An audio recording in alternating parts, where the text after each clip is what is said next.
बिहार मध्ये निवडणुकीचे निकाल लागले आणि एनडीए ना 2-3 चतुर्थांशपेक्षा जास्त जागा मिळवत सत्तेवर येत आहे। ही किमया आहे नरेंद्र मोदी साहेबांची। सगळ्या देशामध्ये ज्यांचं नेतृत्व आहे, पण जागतिक पातळीवर त्यांचं नेतृत्व गेलं, त्याच्यामुळे सगळ्या भारतामध्ये आज सगळ्या लोकांना मोदीवर साहेबांचा विश्वास निर्माण झाला आहे। दुसरा आहे नितीश कुमार। बिहार मध्ये ज्यांच्या नेतृत्वाखाली निवडणुका लढण्यात आल्या, त्या बिहारच्या जातीय राजकारणाला त्यांनी मुठमाती देण्याचं काम केलेलं आहे। लालू प्रसाद यादव त्यांच्या मुलानं सगळ्या जातीचे राजकारण करण्याचा संकल्प बांधला होता। त्या सर्वाला मुठमाती देऊन लोकांनी जातीवादाला तिथं मुठमाती देऊन एनडीएला 3/4 बहुमत दिलेलं आहे। आणि म्हणून ही भारतीय जनता पक्षाची जादू आता सगळ्या देशात चालू राहणार आहे।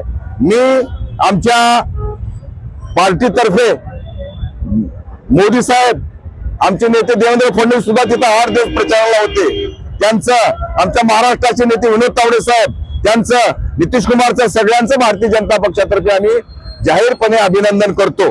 आणि अशीच वाटचाल पण आमच्या देशामध्ये चालू राहणार आहे। येणाऱ्या जिल्हा परिषद, नगर परिषदेमध्ये हेच राहणार आहे, असेच निकाल लागणार आहेत।